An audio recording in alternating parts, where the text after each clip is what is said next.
അനുഗ്രഹിക്കപ്പെട്ട ഈ തിരുവചന പഠനത്തിൻ്റെ 37ാമത്തെ ക്ലാസ്സിലേക്ക് കർത്തൃനാമത്തിൽ എല്ലാവരും വന്ദനം ചൊല്ലുന്നു.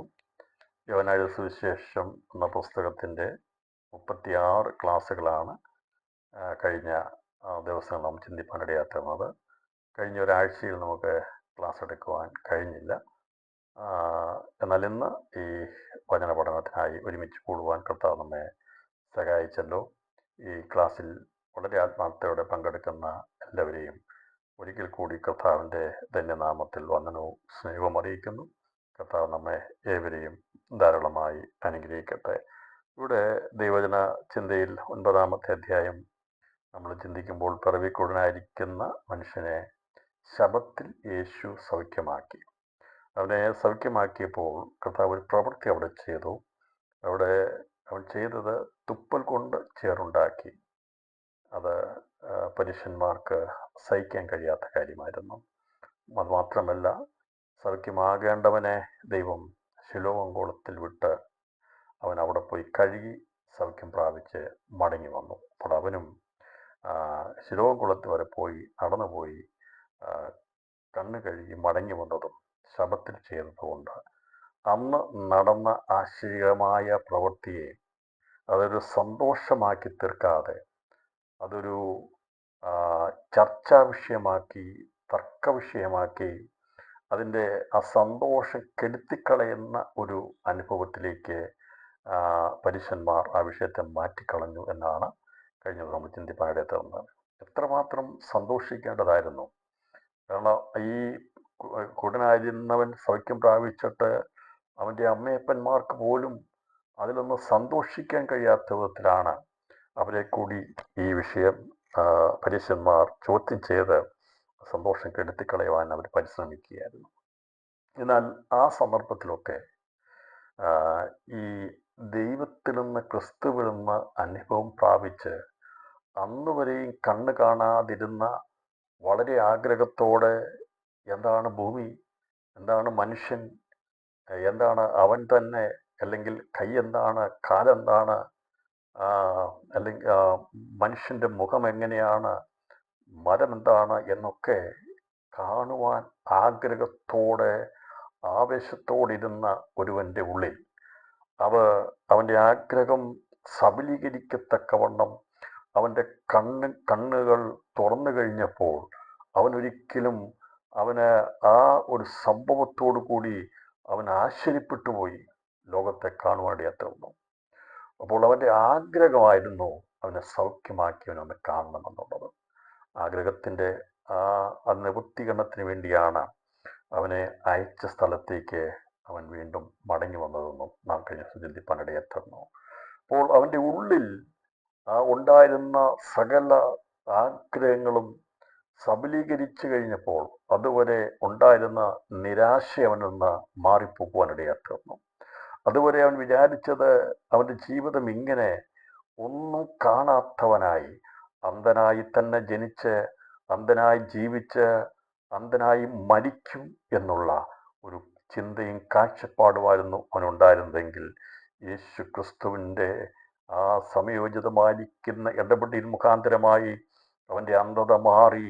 അവൻ അന്ധതയിൽ ജീവിക്കാതെ, അന്ധതയിൽ മരിക്കാതെ നിത്യജീവന് യോഗ്യതയുള്ളവനായി, ദൈവകൃപയുള്ളവനായി അവൻ ഈ ലോകം നിന്ന് മാറ്റപ്പെടുവാൻ ദൈവം അവൻ്റെ കണ്ണുകളെ തുറക്കുവാനിടയായിരുന്നു.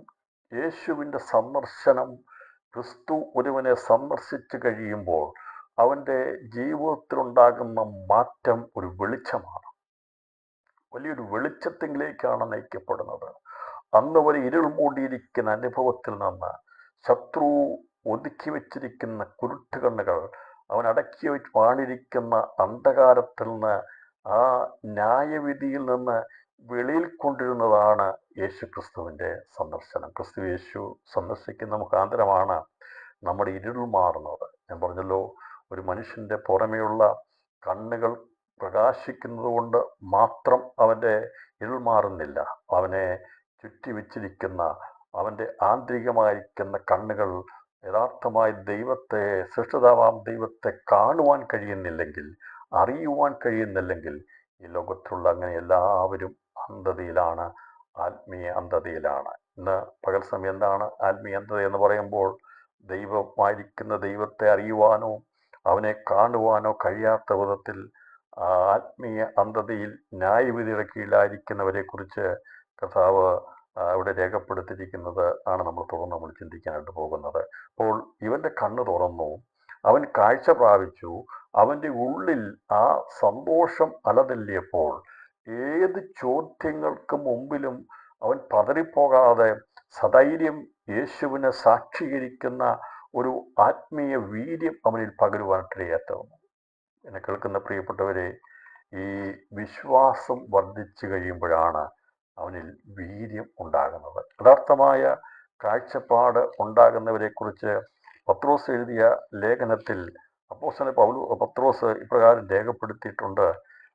സബലന്മാരാകുന്ന കാഴ്ച ലഭിച്ചവരെ കുറിച്ചുള്ള ദൈവം വായിക്കുമ്പോൾ 8 വിധ കാര്യങ്ങളാണ് ഒരുവന് കാഴ്ച ലഭിക്കുന്ന മുഖാന്തരം ഉണ്ടാകുന്നതെന്നാണ് പൗലോസ് അപ്പോസ്തലൻ ഇവിടെ രേഖപ്പെടുത്തിയിരിക്കുന്നത്.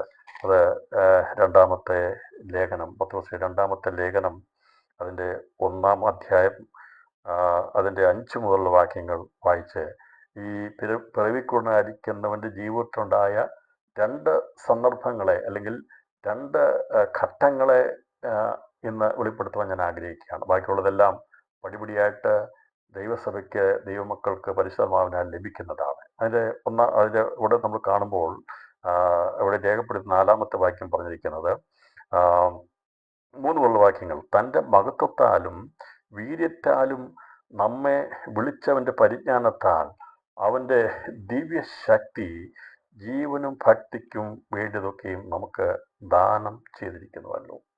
അപ്പോൾ നമ്മുടെ ജീവിതത്തിൻ്റെ ആവശ്യത്തിനും ഭക്തിക്ക് ആവശ്യമെന്ന് പറഞ്ഞാൽ ആത്മീയ ജീവിതത്തിനും ഭൗതിക ജീവിതത്തിനും ആവശ്യമായതൊക്കെയും നമുക്ക് ദാനം നൽകിയിരിക്കുന്നത് ദൈവത്തിൻ്റെ ദിവ്യശക്തിയാണ്. അതേക്കുറിച്ച് പറഞ്ഞിരിക്കുന്നത് തൻ്റെ മഹത്വത്താലും വീര്യത്താലും നമ്മെ വിളിച്ചവൻ. അപ്പോൾ ദൈവത്തിൻ്റെ വീര്യഭുജം അല്ലെങ്കിൽ ആ ശക്തി, അതിൻ്റെ നമുക്കറിയാം ഒരു വൈൻ അല്ലെങ്കിൽ മറ്റൊരു കാര്യങ്ങളൊക്കെ ചിന്തിക്കുമ്പോൾ അതിൻ്റെ വീര്യത്തെക്കുറിച്ച് പറയാറുണ്ട്. നമുക്കറിയാം വീഞ്ഞിൻ്റെ വീര്യം എന്ന് പറയുമ്പോൾ അതിൻ്റെ അകത്തുള്ളതായ ശക്തിയെക്കുറിച്ചാണ് വീര്യം എന്ന് പറയുന്നത്. അപ്പോൾ അങ്ങനെ വിശ്വാസത്തിലേക്ക് വരുന്നവരുടെ ജീവിതത്തിലുണ്ടാകുന്ന അവർ സബലന്മാരായി കണ്ണു കാണുന്നവരായി തീരണമെങ്കിൽ എന്തൊക്കെയാണ് ഒരു വ്യക്തിയിൽ സംഭവിക്കുന്നത് എന്നുള്ളത് പത്രോസ് അപ്പോസ്തലൻ 8 വിധ കാര്യങ്ങളുള്ള ബന്ധത്തിൽ രേഖപ്പെടുത്തിയിരിക്കുകയാണ്. ഇവിടെ രേഖപ്പെടുത്തിയിരിക്കുന്നത് വാക്തത്വം നൽകിയിരിക്കുന്നു. ഇവയാൽ നിങ്ങൾ ലോകത്തിൽ മോഹത്താലുള്ള നാശം വിട്ടൊഴിഞ്ഞിട്ട് ദിവ്യ സ്വഭാവത്തിന് കൂട്ടാളികളായി തീരുവാൻ ഇടവരുന്നു. അത് നിമിത്തം തന്നെ നിങ്ങൾ സകല ഉത്സാഹവും കഴിച്ച് നിങ്ങളുടെ വിശ്വാസത്തോട് വീര്യവും, വീര്യത്തോട് പരിജ്ഞാനവും, പരിജ്ഞാനത്തോട് ഇന്ദ്രിയജയവും, ഇന്ദ്രിയജയത്തോട് സ്ഥിരതയും, സ്ഥിരതയോട് ഭക്തിയും, ഭക്തിയോട് സഹോദരപ്രീതിയും, സഹോദരപ്രീതിയോട് സ്നേഹവും കൂട്ടിക്കൊള്ളുകയും. ഇവ നിങ്ങൾക്കുണ്ടായി വർദ്ധിക്കുന്നുവെങ്കിൽ നിങ്ങൾ നമ്മുടെ കർത്താവായ യേശുക്രിസ്തുവിൻ്റെ പരിജ്ഞാനം സംബന്ധിച്ച് ഉത്സാഹമില്ലാത്തവരും നിഷ്ഫലന്മാരും ആയിരിക്കുകയില്ല. അവയില്ലാത്തവനോ കുരുടൻ ആകുന്നു. കുരുടനത്രേ, അവയില്ലാത്തവനോ കുരുടൻ അത്രേ. അവൻ ക്രിസ്തുദൃഷ്ടിയുള്ളവനും തൻ്റെ മുമ്പിലത്തെ പാപങ്ങളുടെ ശുദ്ധീകരണം മറന്നവനും തന്നെ. അപ്പോൾ ഈ കുരുടൻ എന്നുള്ളതിൻ്റെ അർത്ഥം പരീശന്മാർക്ക് പുറമേയുള്ള ആ കണ്ണിൻ്റെ വിഷയത്തോടുള്ള ബന്ധത്തിൽ അവർ വിചാരിച്ചത് ഇവൻ പിറവിയിൽ കുരുടനായതുകൊണ്ട് പാപിയാണ്, മുഴുവനും പാപത്തിൽ പിറന്നവനാണെന്ന് പറഞ്ഞിരിക്കുകയാണ്. എന്നാൽ യേശു അവരോട് സംസാരിച്ചിട്ട് അവരാരാകുന്നു എന്നുള്ളത് വെളിപ്പെടുത്തിയപ്പോൾ പിന്നീട് യേശുവിൻ്റെ പ്രഥമ ശിഷ്യനായിരിക്കുന്ന പത്രോസ് യേശു പറഞ്ഞ ആ ആത്മീയ അന്ധതയല്ലെങ്കിൽ കുരുട്ടെന്താണ്, കുരുടൻ എന്താണെന്നുള്ളത് അദ്ദേഹത്തിന് അന്ന് പറഞ്ഞതും പിന്നീട് പരിശുദ്ധാത്മാവ് ഓർപ്പിച്ചു കൊടുത്തും കൂടി എല്ലാം കൂടെ രേഖപ്പെടുത്തി വെച്ചിരിക്കുന്നതാണ് ലേഖനത്തെ വായിക്കുന്നതാണ്. അവൻ ക്രിസ്തുദൃഷ്ടിയുള്ളവനും തൻ്റെ മുമ്പിലത്തെ പാപങ്ങളുടെ ശുദ്ധീകരണം മറന്നവനും തന്നെ. അപ്പോൾ ഈ ന്യായപ്രമാണം കൊണ്ടൊക്കെ താൽക്കാലികമായിട്ടുള്ള ചില കാര്യങ്ങൾ അല്ലെങ്കിൽ ഒരു സമാധാനമൊക്കെ ഉണ്ടാകും. കാരണം ദൈവപ്രമാണമാണല്ലോ. എന്നാൽ അതിന് സ്ഥിരമായിട്ടുള്ള ഒരു ഒരു വീണ്ടെടുപ്പ് അല്ലെങ്കിൽ നിത്യസമാധാനം കൊടുക്കുവാൻ കഴിയത്തില്ല. എന്നാൽ എല്ലാ മതങ്ങളിലുള്ള ബന്ധത്തിലും ദൈവത്തോടുള്ള ബന്ധത്തിൽ അവരടുത്ത് ചെല്ലുന്ന മുഖാന്തരമായി അല്പസ്വല്പമൊക്കെ ആശ്വാസവും മനസ്സമാധാനം കിട്ടാറുണ്ട്. നമ്മളിലൊന്നും എവിടെ ചെന്നാലും ഒട്ടും കിട്ടാതെ പോകുന്നതല്ല. എവിടെയെങ്കിലും ദൈവം എന്ന പേരിൽ ആരെല്ലാം എവിടെയെല്ലാം പോയിട്ടുണ്ടോ അവർക്കൊക്കെ താൽക്കാലികമായിട്ടുള്ള ഒരു ശാന്തി അല്ലെങ്കിൽ സമാധാനം ഉണ്ടാകാറുണ്ട്. എന്നാൽ ഇവിടെ പറഞ്ഞിരിക്കുന്നത് അങ്ങനെ ഹ്രസ്വമായിരിക്കുന്ന അല്പമായിരിക്കുന്ന ഒരു കാഴ്ചപ്പാടല്ല. എന്നാൽ ക്രിസ്തുവേശു മുഖാന്തരമുള്ള നമുക്ക് ലഭിക്കുന്ന വെളിച്ചം അത് അല്പകാലത്തേക്കുള്ള താൽക്കാലികമായിട്ടുള്ള കാര്യമല്ല, അത് ദീർഘദൃഷ്ടിയാണ്, അത് ദീർഘമായിട്ടുള്ളതാണ്, നിത്യമായിട്ടുള്ളതാണെന്നാണ് ഇവിടെ പറഞ്ഞിരിക്കുന്നത്. കാരണം എന്താണെന്നറിയാമോ? തൻ്റെ മുമ്പിലത്തെ പാപം കൊണ്ട് ശുദ്ധീകരണം മറന്നുകൊണ്ടും തന്നെ. അപ്പോൾ ശുദ്ധീകരിച്ച ദൈവത്തെ അന്നേരം സന്തോഷത്തോടെ കൈക്കൊണ്ട് ചിലർക്ക് രക്ഷിക്കപ്പെടുന്ന സമയത്തേക്ക് ഭയങ്കര സന്തോഷമാണ്, സ്നാനപ്പെടുന്ന സമയത്തേക്ക് ഭയങ്കര സന്തോഷമാണ്. പിന്നീട് കുറേശ്ശെ കഴിയുമ്പോഴത്തേക്ക് ഈ രക്ഷയുടെ സന്തോഷവും സ്നാനപ്പെട്ടതിൻ്റെ സന്തോഷവും ദൈവസഭയുടെ കൂട്ടായ്മയെല്ലാം കുറഞ്ഞാ പോകുന്നെങ്കിൽ, അത് ഡിമിനിഷിങ് ആകുകയാണെങ്കിൽ, കുറഞ്ഞു പോവുകയാണെങ്കിൽ, ഈ പറയുന്ന 8 വിധ കാര്യങ്ങളിൽ നാം കുറഞ്ഞു പോകുന്നതുകൊണ്ടാണ് നമുക്ക് ഇത് കുറഞ്ഞു പോയി ഉടന്മാരായിത്തീരും, ക്രിസ്തുദൃഷ്ടിയുള്ളതായിത്തീരുന്നത്. കാരണം നമുക്ക് മറ്റൊന്നും ലഭിച്ചില്ലെങ്കിലും നാം എപ്പോഴും സന്തോഷിക്കേണ്ടത് എൻ്റെ പാപത്തെ ദൈവം ക്ഷമിച്ചു തന്നുവല്ലോ, എന്നെ ദൈവം ശുദ്ധീകരിച്ചല്ലോ എന്നുള്ളതാണ് ഏറ്റവും വലിയ ഭാഗ്യകരമായ കാര്യം. മരണത്തെക്കുറിച്ച് പറഞ്ഞിരിക്കുന്നത് മൃഗങ്ങൾക്ക് അജ്ഞരായതുകൊണ്ട്, മരണത്തെക്കുറിച്ച് അവർക്ക് അറിയത്തില്ലാത്തതുകൊണ്ട് അവർക്ക് പേടിയില്ല. എന്നാൽ മനുഷ്യനെ സംബന്ധിച്ചിടത്തോളം മരണമുണ്ടെന്നറിയാം. ഞാൻ പറയട്ടെ, പട്ടിക്കോ പശുവിനോ പൂച്ചയ്ക്കോ കാക്കയ്ക്കോ കുയിലിനോ മയിലിനോ ഒന്നും അത് മരിക്കുമെന്ന് അറിയത്തില്ല. അത് കാണുന്നുണ്ട്, പക്ഷെ അവർ മരിക്കുമെന്ന് അവരത് അജ്ഞരാണ്, അറിയത്തില്ലാത്തവരാണ്. മറ്റുള്ള ജീവജാലങ്ങൾക്ക് അറിയത്തില്ല, അജ്ഞരാണ്. എന്നാൽ മനുഷ്യനെ സംബന്ധിച്ചിടത്തോളം മരണം എന്നുള്ളത് അറിയാമെങ്കിലും മനുഷ്യനെ ഭയപ്പെടുത്താതിന്റെ കാരണം അവൻ മറന്നു കളയുന്നത് കൊണ്ടാണ്. എപ്പോഴും ഓർത്തിരിക്കത്തില്ല. നമ്മൾ അജ്ഞരല്ല, മരിക്കുമെന്നറിയാം, പക്ഷേ നമ്മൾ നമ്മളത് മറന്നു കളയുന്നവരാണ്, നമ്മളത് ഓർക്കത്തില്ല. അങ്ങനെ എപ്പോഴും മരിക്കുമെന്ന് ഓർത്തിരിക്കുകയാണെങ്കിൽ ഒരൊറ്റ മനുഷ്യന് പോലും ഒന്നും ചെയ്യാൻ കഴിയത്തില്ല. എന്നാൽ അത് ദൈവം തന്നിരിക്കുന്ന ഒരു പ്രത്യേകതയാണ്. മൃഗങ്ങൾ അജ്ഞത കൊണ്ട് ഭയമില്ലാതിരിക്കുമ്പോൾ മനുഷ്യവംശം അത് അറിയാമെങ്കിലും അത് മറന്നു കളയുന്നത് കൊണ്ട് അവർക്ക് ഭയമില്ലാതെയാണ് ജീവിക്കുന്നത്. എന്നാൽ ഇവിടെ നമ്മെ സംബന്ധിച്ചിടത്തോളം അങ്ങനെ അജ്ഞത കൊണ്ടോ മറന്നു കളഞ്ഞതുകൊണ്ടോ അല്ല നാം ഭയമില്ലാതിരിക്കുന്നത്. നാം അറിവുള്ളവരും അതുപോലെ തന്നെ ഓർമ്മയുള്ളവരുമാണ്. നിത്യമരണമാകുന്ന ആ മരണത്തിൽ നിന്ന്, ആ ഇരുളിൽ നിന്ന് എന്നെ വിടിവിച്ച ഒരു ദൈവമുണ്ട്.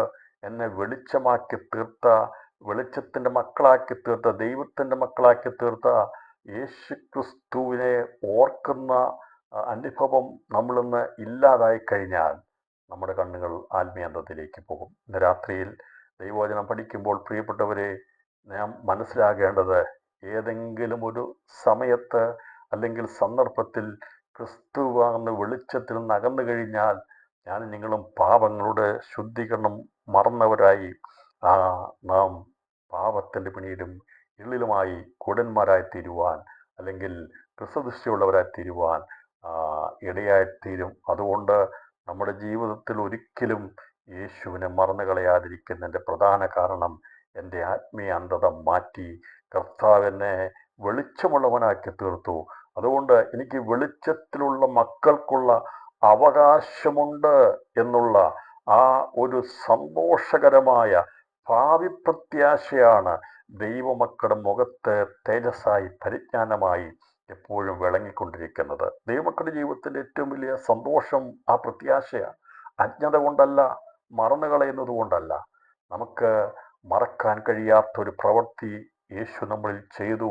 അത് നമ്മുടെ ഇരുളാകുന്ന മരണത്തെ മാറ്റി അവൻ നമ്മെ വെളിച്ചത്തിൻ്റെ മക്കളാക്കി തീർത്തു. വെളിച്ചത്തിൽ നമുക്ക് വേണ്ടി, വിശുദ്ധന്മാർക്ക് വേണ്ടി വെച്ചിരിക്കുന്ന അവകാശത്തിന് ദൈവം നമ്മളെ ഭാഗ്യപദവിയുള്ളവരാക്കി മാറ്റി. അതിലാണ് ദൈവമക്കൾ സന്തോഷിക്കുന്നത്. അതാണ് അനുദിനം എപ്പോഴും നാം ഓർക്കേണ്ടത്, എല്ലാ ദിവസവും ഓർക്കേണ്ടത്. എന്നെ ശുദ്ധീകരിച്ച, എന്നെ വിടിവിച്ച, എൻ്റെ ആത്മീയ അന്ധത മാറ്റിയ, പാരമ്പര്യത്തിൻ്റെ പിടിയിൽ നിന്ന് മാറ്റിക്കളഞ്ഞ, ലോകത്തിൻ്റെ അറിവിൽ നിന്ന്, ലോകത്തിൻ്റെ പാപത്തിൽ നിന്ന്, ഈ ലോകത്തിൻ്റെ എല്ലാ മ്ലേച്ഛതകളിൽ നിന്ന് നമ്മെ വിടിവിച്ച് നമ്മെ ശുദ്ധീകരിച്ച് പുണ്യാഗരക്തമാകുന്ന കുഞ്ഞാടിനെ കുറിച്ചുള്ള ഓർമ്മ പുതുക്കി നാം ജീവിക്കുന്നതിനെയാണ് നാം സ്തോത്രയാഗം കഴിച്ച് ദൈവത്തിന് നന്ദിയോടെ ജീവിക്കുക എന്നതിൻ്റെ അർത്ഥമാക്കുന്നത്. അങ്ങനെയുള്ളവർക്ക് കാഴ്ചപ്പാടുണ്ട്. അവരുടെ ജീവിതത്തിൽ അവരെപ്പോഴും വിശ്വാസമുള്ളവരായിരിക്കും, വിശ്വാസത്തോട് വീര്യം ഉള്ളവരായിരിക്കും, വീര്യത്തോട് അവരെപ്പോഴും പരിജ്ഞാനമുള്ളവരായിരിക്കും. ആ പരിജ്ഞാനം വരുമ്പോൾ ഇന്ദ്രിയ ജയം, ഇന്ദ്രിയ അവയവങ്ങളെ നിയന്ത്രിപ്പാനുള്ളതായ ദൈവകൃപ അവർക്കുണ്ടായിരിക്കും. അത് ഒരു ഉപവാസ പ്രാർത്ഥന നടക്കുമ്പോഴല്ല, ഏതെങ്കിലും ഒരു പ്രത്യേക മീറ്റിംഗ് നടക്കുമ്പോഴല്ല, അത് അവർക്ക് സ്ഥിരതയോടെ കാണും. പറഞ്ഞാൽ ഞായറാഴ്ച മാത്രം ഇന്ദ്രിയ ജയമുള്ളവരായിരിക്കും. അതിൽ ഉപവാസ പ്രാർത്ഥന എന്നൊക്കെ ആയിരിക്കും നാവൊക്കെ ഒന്ന് ശുദ്ധമാക്കുന്നത്. ഇപ്പം ഞാൻ ഉപവസിച്ച് പ്രാർത്ഥിക്കുക, അല്ലെങ്കിൽ ഞാൻ പറയാമായിരുന്നൊക്കെ ചിലർ പറയാറുണ്ട്. പക്ഷേ അങ്ങനെയല്ല, സ്ഥിരതയോടെ വേണം. നമ്മുടെ ജീവിതത്തിൽ പടിപടിയായി നാം വെളിച്ചത്തിലാണ് എന്നുള്ളത് എങ്ങനെയാണ് പരിശോധിക്കേണ്ടത്, തിരിച്ചറിയേണ്ടത്. അതുകൊണ്ടാണ് നിങ്ങൾ വിശ്വാസത്തിൽ ഇരിക്കുന്നു എന്ന് നിങ്ങളെ തന്നെ ശോധന ചെയ്യുമെന്ന് ലേഖനങ്ങൾ പൗലോസ് ചോദിച്ചിരിക്കുന്നത്. എങ്ങനെ നമ്മൾ ശോധന ചെയ്യുന്നത്? എനിക്ക് വിശ്വാസമുണ്ടോ? അവിശ്വാസത്തിൻ്റെ വീര്യമുണ്ടോ? കഴിഞ്ഞ നാളുകളിൽ പറഞ്ഞതായ സാക്ഷ്യത്തിൻ്റെ വീര്യം എന്തുണ്ടോ? അതോ ചേമതാള് പോലെ നമുക്കൊരു ശക്തിയില്ലാതെ പണ്ടുള്ളതിനേക്കാൾ താളടിയെ കിടക്കുകയാണോ? അതോ ഓരോ ദിവസം ചെല്ലും തോറും വീര്യമുള്ളവരായിത്തീരുകയാണ്? ഇതിലേക്ക് വരുന്നതിന് മുമ്പായി ഈ യേശുവിൽ ആ ദൈവം ചെയ്ത പ്രവൃത്തി മുഖാന്തരമായി അവൻ്റെ കണ്ണ് തുറന്നു കഴിഞ്ഞപ്പോൾ അവൻ വിശ്വാസമുള്ളവനായി തീരുവാനിടയെത്തുന്നു. അവൻ്റെ രണ്ടാമത്തെ കാര്യം സംഭവിച്ചത്, അവൻ വീര്യമുള്ളവനായി തീർന്നു. അതുകൊണ്ടാണ് അവർ ചോദിച്ച എല്ലാ ചോദ്യങ്ങൾക്കും അവനെ തളർത്തിക്കളയുവാൻ വേണ്ടി, അവനെ വിശ്വാസത്തിൽ ഇല്ലാതാക്കി കളയാൻ വേണ്ടി അവൻ്റെ കണ്ണ് തുറന്നത് മാത്രമല്ല, അവൻ്റെ മനസ്സിൻ്റെ കണ്ണിനെ കുരുടാക്കി കളയാൻ വേണ്ടി ഈകലോകത്തിൻ്റെ ദൈവത്തിൻ്റെ ശക്തി അവിടെ വ്യാപരിച്ചുകൊണ്ട് അവനെ ഏതെങ്കിലും വിധത്തിലൊരു വീര്യം ചോർത്തിക്കളയാൻ വേണ്ടി അവർ പരിശ്രമിച്ചപ്പോൾ അവൻ പൂർണ്ണ വീര്യമുള്ളവനായി യേശുവിൻ്റെ സാക്ഷ്യം പ്രസ്താവിക്കുവാൻ ഇടയാത്തുന്നത് അവൻ വിശ്വാസത്തിൽ നിന്ന് വീര്യമുള്ളവനായി തീർന്നത് കൊണ്ടാണ്. ദൈവത്തിൻ്റെ വചനവും ദൈവത്തിൻ്റെ സാന്നിധ്യവും ദൈവത്തിൽ നിന്നുള്ള അനുഭവവും പ്രാപിച്ചു കഴിയുമ്പോൾ നമുക്ക് വീര്യമുണ്ടാകും. അതുകൊണ്ടാണ് എത്രയോ ദൈവമക്കൾ അവർ ഉറച്ചു നിന്ന് വീര്യം പ്രവർത്തിച്ചത്. തീ കണ്ടിട്ട് ഭയപ്പെട്ടു പോയില്ല, സിംഹക്കുഴി കണ്ടിട്ട് അവർ പേടിച്ചു പോയില്ല, കൊല്ലുമെന്നുള്ള ഭീതി വിഷയമുണ്ടായപ്പോൾ അവരെ തൂക്കിക്കൊല്ലുമെന്ന് പറഞ്ഞപ്പോഴൊന്നും അവരാരും വീര്യം കുറഞ്ഞു പോകാതെ വിശ്വാസത്തിൽ സ്ഥിരതയോടെ നിൽക്കുവാൻ കാരണമായി തീർന്നത് അവരിൽ വ്യാപരിച്ചവൻ്റെ ദൈവശക്തിയുടെ വീര്യം മുഖാന്തരമാണ്. അനുഭവമുള്ളവർക്കൊരിക്കലും മാറിപ്പോകുവാൻ കഴിയത്തില്ല. അവർക്ക് ഭയം അവരെ വരുത്തുവാൻ ശ്രമിച്ചാലും അവർ ഭയപ്പെട്ടു പോകത്തില്ല. ഇവിടെ എത്രയെല്ലാം അവനെ ചോദ്യം ചെയ്തപ്പോഴും, അവനെ സമൂഹത്തിൽ നിന്ന്, യഹൂദ മതത്തിൽ നിന്ന് തള്ളിക്കളയുമെന്ന് പറഞ്ഞപ്പോഴും അവൻ യേശുവിനെ തള്ളിപ്പറഞ്ഞില്ല. അവൻ പറഞ്ഞു, ഞാൻ യേശുവിൻ്റെ ശിഷ്യനാണ്. അവൻ ആ വീര്യമുണ്ടായിരുന്നു. ആ വീര്യത്തോടെ അവൻ നിന്ന് ദൈവത്തെ അറിയുന്ന ജനം ഉറച്ചു നിന്ന് വീര്യം പ്രവർത്തിക്കും. അപ്പോൾ ഇവിടെ ഈ പിറവിക്കുടൻ ദൈവത്തെ അവൻ്റെ സ്വയ അനുഭവ മുഖാന്തരമായി അറിഞ്ഞതുകൊണ്ട് അവൻ ഉറച്ചു നിന്നു. വിശ്വാസം ഉറപ്പുള്ളവനായി നിന്ന് അവൻ വീര്യം പ്രവർത്തിക്കുകയാണ്, അവൻ സംസാരിക്കുകയാണ്. ഇത് കണ്ടു കഴിഞ്ഞപ്പോൾ അവർക്ക് മനസ്സിലായി, ഇവനെ പരാജയപ്പെടുത്താൻ കഴിയത്തില്ല, ഇവനെ ഒരിക്കലും അവൻ്റെ അനുഭവത്തിൽ നിന്ന് അവനെ ഖണ്ഡിക്കുവാൻ കഴിയത്തില്ല എന്ന് കണ്ടു കഴിഞ്ഞപ്പോൾ അവരവനെ പുറത്താക്കി കളയുകയാണ് ചെയ്തത്.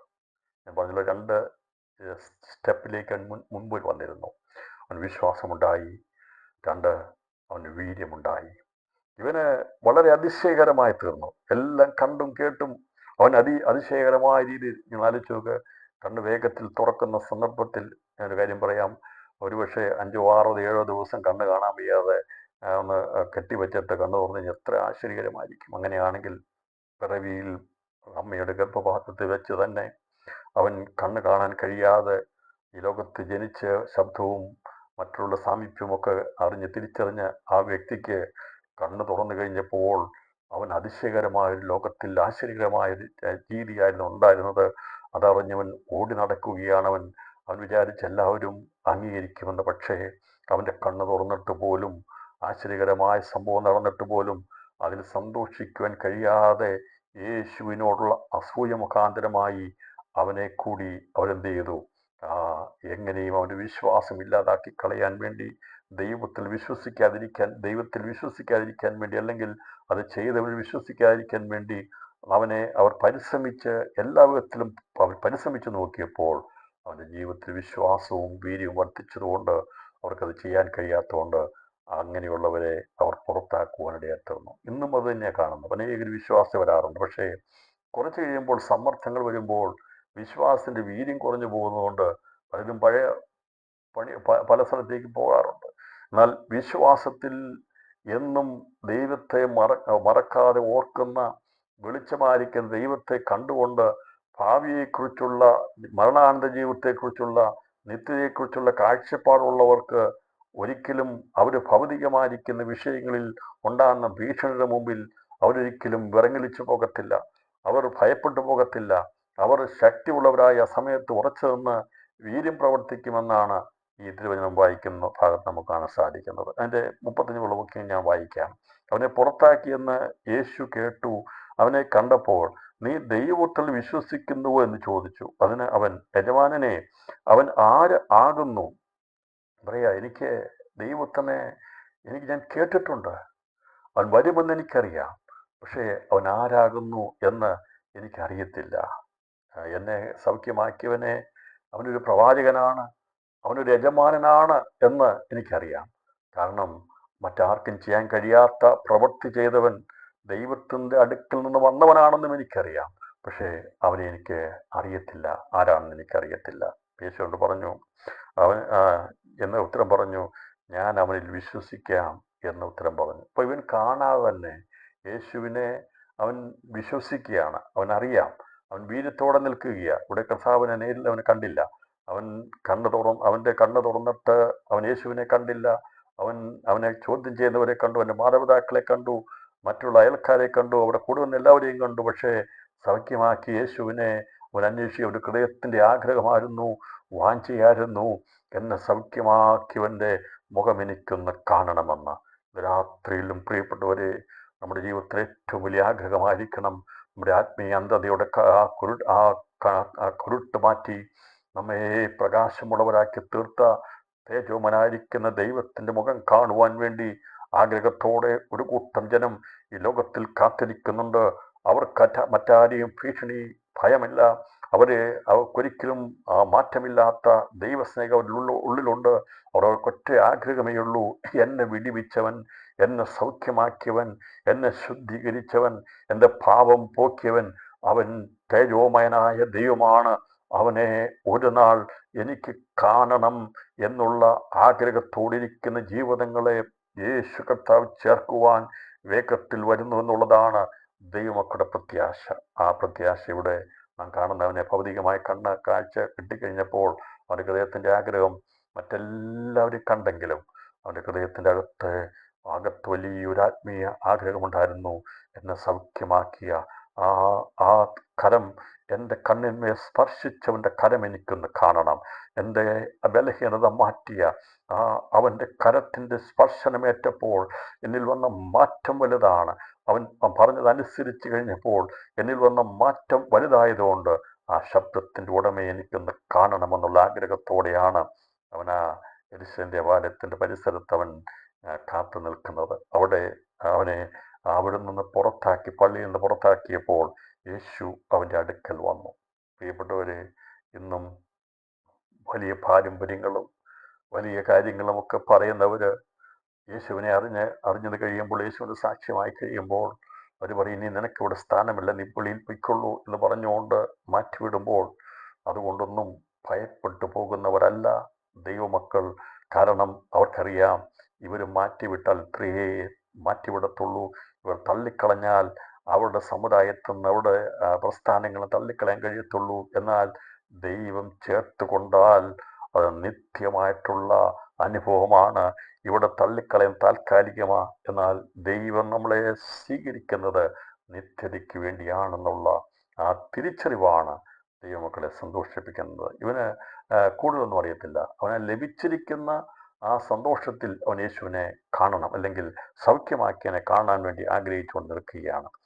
അവനെ വിശ്വസിക്കാമെന്ന് പറഞ്ഞു. യേശു അവനോട്, നീ അവനെ കണ്ടിട്ടുണ്ട്, നിന്നോട് സംസാരിക്കുന്നവൻ അവൻ തന്നെ എന്ന് പറഞ്ഞു. യേശു പറഞ്ഞു, നീ അവനെ കണ്ടിട്ടുണ്ട്, നിന്നോട് സംസാരിക്കുന്ന അവൻ തന്നെ എന്ന് പറഞ്ഞു. ഇതുപോലെ 4-26 വാക്യത്തിലും ശമര്യക്കാരത്തി സ്ത്രീയോട് പറഞ്ഞു, നിന്നോട് സംസാരിക്കുന്ന ഞാൻ തന്നെ മെശിഹ എന്ന് പറയേണ്ടി തീർന്നു. അവളും മെശിഹയ്ക്ക് വേണ്ടി കാത്തിരുന്നവനായിരുന്നു. തിരിച്ചറിവുണ്ടായിരുന്നു, കാഴ്ചപ്പാടുണ്ടായിരുന്നു. പക്ഷേ അവിടെ സാമൂഹിക പശ്ചാത്തലത്തെക്കുറിച്ച് നമ്മൾ ചിന്തിപ്പാണ്ടേ തീർന്നു. ആഗ്രഹിക്കുന്ന ആത്മാക്കളുടെ അടുത്തേക്ക് അവരെ തൃപ്തിപ്പെടുത്തുവാൻ വേണ്ടി വരുന്നവനാണ് നമ്മുടെ കർത്താവ്. നമ്മുടെ ജീവിതത്തിലും ആഗ്രഹമുണ്ടെങ്കിൽ നിശ്ചയമായിട്ടും ആത്മീയ കാര്യങ്ങളുടെ ആഗ്രഹത്തെ സബലീകരിക്കുന്ന ദൈവത്തിൻ്റെ പ്രവൃത്തിക്കായി ഞാനത് രാത്രി സ്തോത്രം ചെയ്യുന്നു. നമുക്ക് ഭൗതികമായിട്ടുള്ള ഒരുപാട് ആഗ്രഹങ്ങൾ കാണും. എന്നാൽ ആത്മീയ ആഗ്രഹങ്ങളോടെയാണോ 2024 ഈ അവസാന മാസത്തിൽ നാം ആയിരിക്കുന്നത്? നമ്മുടെ ഭൗതിക ജീവിതത്തിൻ്റെ എന്തെല്ലാം ആഗ്രഹങ്ങൾ സബലീകരിക്കാത്തതും സബലീകരിച്ചതുമായ വിവിധ വിഷയങ്ങളുണ്ട്. എന്നാൽ ആത്മീയമായ ഒരു ആഗ്രഹം, കർത്താവേ അങ്ങയുടെ ശബ്ദം എനിക്ക് കേൾക്കണം, അങ്ങയെ കൂടുതലായി എനിക്കറിയണം, അങ്ങയോട് കൂടുതലായി എനിക്ക് ചേരണം, എനിക്ക് ഇന്നലേക്കാൾ ഇന്ന് തേജസ് പ്രാപിക്കണം, കർത്താവേ അങ്ങയുടെ അതേ പ്രതിബിംബമായി എനിക്ക് മാറ്റപ്പെടണം എന്നുള്ള ആഗ്രഹം പലപ്പോഴും നമ്മൾ മറന്നു കളയാറുണ്ട്. തേജസ് പ്രാപിച്ച് അവൻ്റെ അതേ പ്രതിബിംബമായി നാം രൂപാന്തരപ്പെടുന്നു എന്നാണ് അതിനകത്ത് പറഞ്ഞിരിക്കുന്നത്. 2024 ഈ അവസാന ദിവസങ്ങളിലേക്ക് എത്തുമ്പോഴും നമ്മുടെ ആഗ്രഹം അതായിരിക്കണം, എനിക്ക് എൻ്റെ യേശുവിനെ പോലെ ആകണം.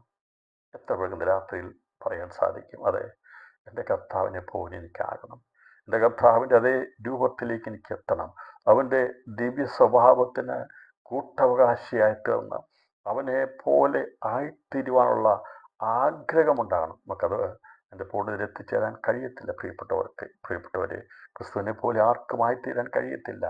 എന്നാൽ അതിൻ്റെ ഒരു ആഗ്രഹമുണ്ടെങ്കിൽ ദൈവാത്മാവ് നമ്മെ അതിലേക്ക് നയിക്കുവാൻ ഇന്നും സന്നദ്ധമായി നമുക്ക് സമീപമായി നമ്മുടെ അകത്ത് പ്രവർത്തിക്കുന്ന പരിശുദ്ധാത്മാവ് ഈ ആഗ്രഹത്തെയാണ് ഉണർത്തിയെടുക്കുവാൻ ആഗ്രഹിക്കുന്നത്.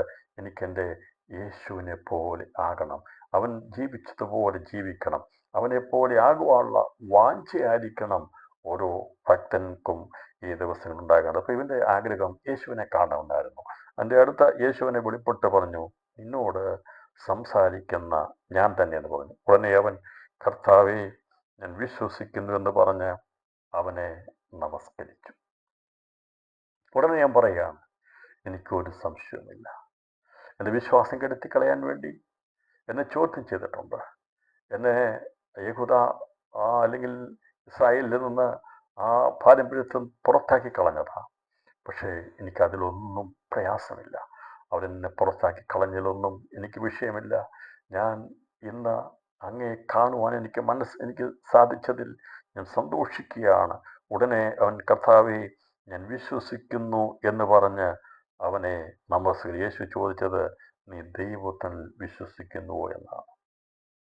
രാത്രിയിലും കർത്താവ് ഇതേ ചോദ്യം നമ്മോട് ചോദിക്കുക. എത്ര അത്ഭുതങ്ങളും അടയാളങ്ങളും ഒക്കെ നമുക്ക് ലഭിച്ചിട്ടുണ്ട്. പക്ഷേ കാണേണ്ടവനെ കാണേണ്ടതുപോലെ കാണുവാൻ കഴിഞ്ഞിട്ടില്ലാത്തത് കൊണ്ട് കർത്താവ് ഇന്ന് രാത്രി നമ്മോട് ചോദിക്കുക, നീ ദൈവത്തിൽ വിശ്വസിക്കുന്നുവോ? നിശ്ചയമായിട്ടും ഇന്ന് രാത്രി നമുക്ക് പറയണം, കർത്താവെ അറിവ് കൊണ്ടും പല കേൾവി കൊണ്ടും ഞങ്ങൾക്ക് അങ്ങേ അറിയാം, എന്നാൽ യഥാർത്ഥത്തിലുള്ള അങ്ങയുടെ രൂപം, അങ്ങയുടെ ആ സ്വഭാവം എനിക്കിതുവരെ മനസ്സിലായിട്ടില്ല കർത്താവേ എന്ന് നമുക്ക് ആത്മാർത്ഥമായി സമ്മതിക്കാം. അത് നമുക്കൊക്കെ കാഴ്ചപ്പാടുണ്ട്, നമുക്കൊക്കെ അറിവുണ്ട്. യേശുവിനെക്കുറിച്ചുള്ള ഒരുപാട് തിയറി പരമായിട്ടുള്ള നമുക്ക് അറിവുണ്ട്. പക്ഷേ നമ്മുടെ അനുഭവം എത്രയുണ്ട് എന്നുള്ളതാണ് രാത്രി ദൈവാത്മാവ് ചോദിക്കേണ്ടത്. ദൈവജനത്തിനകത്ത് പലർക്കും എല്ലാം ഒരുപക്ഷെ അറിയാവുന്നുള്ള ഒരു ചിന്താമണ്ഡലം ഉണ്ടായിരിക്കും. അതറിയാം ഇതറിയാം ഒക്കെയുള്ള ചിന്ത കാണുമായിരിക്കും. അത് ഞങ്ങൾക്കതറിയാം, ഈ പ്രസംഗം അറിയാം, ഈ വിഷയം അറിയാം ഒക്കെ ചിന്തിക്കുമ്പോഴും രാത്രി ദൈവാത്മാവ് ചോദിക്കുക, എത്ര പേർക്ക് യേശുവിനെ വ്യക്തിപരമായിട്ടറിയാം? നമുക്ക് യേശുമായിട്ടുള്ള ബന്ധം എത്രമാത്രമുണ്ട് എന്നുള്ളതാണ് കർത്താവിൻ്റെ ആത്മാവെന്ന് അറിയുന്നത്. അങ്ങനെ അവനെ വ്യക്തിപരമായിട്ട് ഒരു പേഴ്സണലായിട്ടുള്ള ഒരു ബന്ധം യേശു അവന് വെളിപ്പെടുത്തി കൊടുക്കുക. ദൈവത്തെ സ്നേഹിച്ചു കഴിയുമ്പോൾ, ദൈവത്തിനോട് വീര്യത്തോടുകൂടെ നിന്ന് കഴിയുമ്പോൾ, ദൈവം അവനെ സ്നേഹിച്ച് അവനെ വെളിപ്പെടുത്തി കൊടുത്തുകൊണ്ട് യേശു അവനെ വ്യക്തിപരമായൊരു ബന്ധത്തിലേക്ക് നയിക്കും. അതിനെയാണ് പരിജ്ഞാനത്തിലുള്ള ക്രിസ്ത്യ ജീവിതം എന്ന് പറയുന്നത്. അങ്ങനെ വീര്യം വർദ്ധിക്കുമ്പോഴാണ് പരിജ്ഞാനം ഉണ്ടാകുന്നത്. ഇപ്പം മനസ്സിലായല്ലോ എന്താണ് പരിജ്ഞാനം എന്നുള്ളത്. പരിജ്ഞാനം എന്നുള്ളത് അറിവ് കൊണ്ട് നേടുന്ന ചില കാര്യങ്ങളല്ല. ഞാൻ കുറേ വാക്യങ്ങൾ കേട്ടതും കുറേ പ്രസംഗം കേട്ടതും കുറേ ക്ലാസ് അറ്റൻഡ് ചെയ്തതും അതും ഇതും അറിയാവുന്നതും ഈ ഉൽപ്പത്തി മുതൽ വെളിപ്പാട് വരെയുള്ള കാര്യങ്ങളും ഭാവികാല സംഭവങ്ങളും എല്ലാം നമുക്കൊരു പക്ഷേ പലതും അറിയുമായിരിക്കും. അത് ഇങ്ങനെയാണ് ഇന്നതാണെന്നുള്ളത് പറഞ്ഞ് വേണമെങ്കിൽ പഠിപ്പിക്കാൻ കഴിയുമായിരിക്കും, എല്ലാം കഴിയുമായിരിക്കും. എന്നാൽ രാത്രി ദൈവാത്മാവ് ചോദിക്കുക, അതൊക്കെ പുറമേയുള്ള അറിവായി മാറി നിൽക്കുമ്പോൾ നിനക്ക് എന്നോട് വ്യക്തിപരമായൊരു ബന്ധമുണ്ടോ? രാത്രിത്തെ പറയാൻ സാധിക്കും, ആ കർത്താവെ അങ്ങേയുമായിട്ട് എനിക്ക് വ്യക്തിപരമായ ബന്ധമുണ്ട്. അതേ കർത്താവ് വരുമെന്നും 1000 ആണ്ട് വാഴ്ചയുണ്ടെന്നും പൊതുവാന ഭൂമി ഉണ്ടാകുമെന്നും ഒക്കെ നമുക്കറിയാം. വരാൻ പോകുന്നതിനെ കുറിച്ചുള്ള കാര്യങ്ങളെക്കുറിച്ചൊക്കെ അറിയാം. പക്ഷേ അങ്ങനെ ഒരു അറിവ് മാത്രമാണോ നമ്മുടെ ജീവിതം? അതോ ഈ ദിവസങ്ങളിൽ വ്യക്തിപരമായിട്ടൊരു ബന്ധം ദൈവമായിട്ടുണ്ടോ? കഴിഞ്ഞ ഞാനിങ്ങനെ ചിന്തിപ്പാട്ടിടയായിട്ട് വന്നു. ഇവിടെ കൊണ്ട് ഈ ലോകത്തിലെ ജീവിതം തീർന്നു പോകത്തില്ല, ഇവിടെ കൊണ്ട് അസ്തമിച്ചു പോകത്തില്ല. പലരും വിചാരിക്കും മരിച്ചു കഴിഞ്ഞാൽ തീർന്നെന്ന്, ഇവിടെ കൊണ്ട് തീർന്നെന്ന്. എന്നാൽ ഞാൻ വിശ്വസിക്കുന്നു, എൻ്റെ യേശു കർത്താവ് വരുമ്പോൾ അവനോടുകൂടെ ഞാനും 1000 ആണ്ട് ഈ ഭൂമിയിൽ വീണ്ടും കാണും. പലപ്പോഴും നാം വിചാരിക്കുന്നത് ഇനി ഇവിടെ കൊണ്ട് തീർന്ന് ഇവിടെ ഇല്ലെന്നുള്ളതാണ്. എന്നാൽ തേജസ്സിൻ്റെ ശരീരത്തോടു കൂടി ഈ നമ്മുടെ കണ്ണുനീർ വീണ, നമ്മുടെ വിയർപ്പ് വീണ, നാം പാദം ചവിട്ടിയ ഭൂമി മാറിപ്പോകത്തില്ല കേട്ടോ. അവനോടുകൂടെ ഞാനും നിങ്ങളും 1000 വർഷം ഈ ഭൂമിയിൽ ഇവിടെ കാണും. ഞാൻ പറഞ്ഞത് മരിച്ചു കഴിഞ്ഞാൽ ഇവിടം കൊണ്ട് തീർന്നു പോകത്തില്ല. ദൈവമക്കൾക്ക് അനുഭവമുള്ളവർക്ക് അറിയാൻ സാധിക്കും, ഈ ഭൂമിയിൽ തന്നെയാണ് കർത്താവ് തൻ്റെ സഭയും വിശുദ്ധന്മാരുമായി കടന്നു വരുന്നത്. അങ്ങനെയാണെങ്കിൽ ഭൂമിയെ നോക്കി മരിക്കുന്നതിന് മുമ്പ് ഞാൻ നിങ്ങളും ഒരുപക്ഷെ പറയും ഇനി ഒരിക്കലും കാണത്തില്ലെന്ന് പറഞ്ഞല്ല ദൈവമക്കൾ ഇവിടുന്ന് യാത്ര തിരിക്കുന്നത്. അവനോട് കൂടെ തേജസ്സിൽ വാഴുവാൻ, 1000 ആണ്ട് വാഴുവാനുള്ള ഈ ഭൂമിയിൽ വീണ്ടും വരുമെന്നുള്ള ആ പ്രത്യാശയോടെ ആയിരിക്കണം ദൈവമക്കളാകേണ്ടത്. അതാണ് അനുഭവം. നമുക്ക് അനുഭവമുള്ളവരായിരിക്കണം. നാം അനുഭവത്തിൽ പരിജ്ഞാനമുള്ളവരായി, അതിനെക്കുറിച്ച് പറയുന്നത് വിശ്വാസം വർദ്ധിച്ചു കഴിയുമ്പോൾ വീര്യം വർദ്ധിച്ചു കഴിയുമ്പോൾ പരിജ്ഞാനം എന്ന് പറയുമ്പോൾ ക്രിസ്തുമായിട്ടുള്ള പേഴ്സണൽ ബന്ധം. അത് തലച്ചോറ് മുഖാന്തരമുള്ള ബുദ്ധി കൊണ്ട് പഠിച്ചു വയ്ക്കുന്നതല്ല, ദൈവമായിട്ടുള്ള ഒരു ആത്മീയ അടുത്ത ബന്ധം ഈ വ്യക്തിക്കുണ്ടായി. മറ്റാർക്കും മനസ്സിലാക്കാതിരുന്നപ്പോൾ അവിടെ ആ ആലയത്തിൽ ഒരുപാട് പേരവിടെ ഉണ്ട്. ആ യെരൂശലേം ആലയത്തിൽ അതിൻ്റെ മുഖ്യ സ്ഥലങ്ങളിലിരിക്കുന്ന മഹാപുരോഹിതൻ മുതൽ മറ്റ് പലരും അവിടെ ഉള്ളപ്പോൾ ഈ പുറത്താക്കി കളഞ്ഞവൻ്റെ അടുക്കൽ യേശു വന്ന് അവനെ വെളിപ്പെടുത്തി കൊടുത്ത് അവനെ പരിജ്ഞാനമുള്ളവനാക്കി മാറ്റിയതുപോലെ ലോകത്തിൽ തള്ളപ്പെട്ടവരായിരിക്കുന്ന എൻ്റെയും നിങ്ങളുടെയും അടുക്കൽ ദൈവത്തിൻ്റെ പരിശുദ്ധാത്മാവ് വന്ന് ക്രിസ്തുവിനെ കുറിച്ചുള്ള പരിജ്ഞാനം തന്ന് നമ്മെ പരിജ്ഞാനത്തിൽ ആക്കിയ ദൈവസ്നേഹത്തിനായി സ്തോത്രം ചെയ്യാം. അതേ, വിശ്വസിച്ച ആ സമയത്ത് വീര്യത്തോടെ നിന്നപ്പോൾ ദൈവത്തിൻ്റെ ആത്മാവ് നമ്മുടെ മേൽ വ്യാപരിച്ച് അവനുമായിട്ടുള്ള അനുഭവത്തിലേക്ക് നമ്മെ കൊണ്ടുവന്ന് അതിൽ പടിപടിയായി നമ്മെ ഉയർത്തി ഫലമുള്ളവരാക്കി തീർക്കുന്ന അനുഭവത്തിലാണ് പരിശുദ്ധാത്മാവ് നയിക്കുന്ന. അവസാനമായി സ്നേഹമാകുന്ന ക്രിസ്തുവിൻ്റെ തലയോളം വളരുവാൻ അടിസ്ഥാനപരമായ കാര്യങ്ങളിൽ ഈ വെളിച്ചം വരുംതോറും നാം വെളിച്ചം വന്നു കഴിയുമ്പോൾ ഇതിലൊട്ടുമില്ലാത്ത അവസ്ഥയിലേക്ക് വരുമ്പോഴാണ് ഈ അപ്പോസ്തലനായ പൗലോസ് പറഞ്ഞിരിക്കുന്ന പോലുള്ളതായ പടിപടിയായിട്ടുള്ള വളർച്ചയിലേക്ക് ഉയർച്ചയിലേക്ക് വരുവാൻ സാധിക്കുന്നത്. അപ്പോൾ അങ്ങനെ ഈ വ്യക്തിയുടെ 2 സ്റ്റെപ്പുകളെ ദൈവം കണ്ടു കഴിഞ്ഞപ്പോൾ മൂന്നാമത് അവന് പരിജ്ഞാനമാകുന്ന ക്രിസ്തുവിനെ വെളിപ്പെടുത്തി കൊടുക്കുവാൻ എത്തുന്നു. യേശു ആരാകുന്നു എന്നുള്ളത് അവൻ്റെ അനുഭവത്തിലൂടെയും അവൻ യേശുവിനെ കണ്ടത് മുഖാന്തരമായും വ്യക്തിപരമായി അവന് മനസ്സിലാക്കിയെടുക്കുവാൻ സാധിച്ചു എന്നുള്ളതാണ് ഇവിടെ ഈ ദൈവവചനം വായിക്കുമ്പോൾ നമുക്കത് കാണുവാൻ സാധിക്കുന്നത്. അപ്പം അങ്ങനെയാണെങ്കിൽ പത്രോസ് അപ്പോസ്തലൻ പറഞ്ഞ രീതി അനുസരിച്ച് ദിവ്യസഭ കൂട്ടാളിയായി തീരുവാൻ വേണ്ടി വെളിച്ചം നമ്മളിൽ വരുമ്പോൾ വിശ്വാസം വർദ്ധിക്കും. വിശ്വാസം വർദ്ധിച്ച് നമുക്ക് വീര്യം വർദ്ധിക്കും. ഓരോ ദിവസം ചെല്ലുന്തോറും യേശുവിനെ കുറിച്ചുള്ള കാര്യങ്ങൾ, ചിന്തകൾ, പാട്ടുകൾ, പഠനങ്ങൾ ഇതൊക്കെയും നമ്മുടെ ജീവിതത്തിൽ വീര്യം വർദ്ധിപ്പാൻ ഇടയാത്തരും. ദൈവനെ വായിച്ചിട്ട് എത്ര സന്തോഷത്തോടെയാണ് അല്ലേ വിശ്വാസം വർദ്ധിച്ചാൽ നമ്മൾ എഴുന്നേൽക്കുന്നത്. ദൈവനം വായിച്ചു കഴിയുമ്പോൾ, ധ്യാനിച്ചു കഴിയുമ്പോൾ, ചിന്തിച്ചു കഴിയുമ്പോൾ, കേട്ട് കഴിയുമ്പോൾ ഒരു പ്രത്യേക സന്തോഷം, ഒരു പ്രത്യേക ധൈര്യം, ഒരു പ്രത്യേക ഒരു വീര്യം നമ്മുടെ ഹൃദയത്തിൻ്റെ അകത്ത് വ്യാപരിക്കാറില്ലേ? അതിനെയാണ് ആ പരിജ്ഞാനത്തോടുള്ള ജീവിതത്തിലേക്ക് നമ്മളെ നയിക്കുന്നത്. എന്ന് പറഞ്ഞാൽ ദൈവനം വായിക്കുകയും ധ്യാനിക്കുകയും മനസ്സിലാക്കുകയും കാര്യങ്ങളെ ഗ്രഹിക്കുകയും ചെയ്യുമ്പോൾ വിശ്വാസം വർദ്ധിക്കും. കേൾവി ക്രിസ്തുവിൻ്റെ വചനത്താലും ആണ് വിശ്വാസം ഉണ്ടാകുന്നത്. ദൈവം കേൾക്കുമ്പോൾ, ധ്യാനിക്കുമ്പോൾ, വിശ്വാസം വർദ്ധിക്കുമ്പോൾ അത് നമ്മൾ വീര്യം വർദ്ധിപ്പിക്കും. എന്ന് പറഞ്ഞാൽ അത് സ്ട്രോങ് ആകും. നമ്മുടെ ജീവിതത്തിൽ വിശ്വാസത്തിൻ്റെ ശക്തി വർദ്ധിപ്പാൻ ഇടയാത്തരും. അത് നമ്മളെ പരിജ്ഞാനമുള്ളവരാക്കി മാറ്റും. ക്രിസ്തുമായിട്ടൊരു ആത്മബന്ധത്തിലേക്ക് കൊണ്ടുവരും. അവൻ്റെ സ്വഭാവത്തിലേക്ക് നാം എത്തിച്ചേരാൻ വേണ്ടി ആയിത്തീരും. എവിടെയെങ്കിലും തെറ്റിപ്പോകുമ്പോൾ നമ്മുടെ ഹൃദയത്തിൻ്റെ അകത്ത് അത് വ്യക്തമായ ഭേദാഭേദങ്ങളെ തിരിച്ചറിയിച്ചുകൊണ്ട് പറയും, തെറ്റിപ്പോകുന്നു, സമയം നഷ്ടപ്പെടുത്തി കളയുന്നു എന്നുള്ള തിരിച്ചറിവ് നമ്മുടെ ജീവിതത്തിൽ നൽകും. പരിജ്ഞാനം നമുക്ക് ലഭിക്കാൻ ഇടയാത്തരും. ആ പരിജ്ഞാനത്തോടുകൂടെ നമുക്കാണ് സാധിക്കുന്നത് ഇന്ദ്രിയ ജയമുണ്ടാകും. എന്ന് പറഞ്ഞാൽ നമ്മുടെ അവയവങ്ങളെ നിയന്ത്രിക്കുവാൻ കേൾക്കുന്നതും കാണുന്നതും നാം ശ്വസിക്കുന്നതും ചിന്തിക്കുന്നതും അതുപോലെ എന്തെല്ലാം അവയവങ്ങളുണ്ടോ അതെല്ലാം ദൈവത്തിൻ്റെ അവയവങ്ങളായി, ക്രിസ്തുവിൻ്റെ അവയവങ്ങളായി മാറ്റപ്പെടുവാൻ ഇടയായിത്തീരും.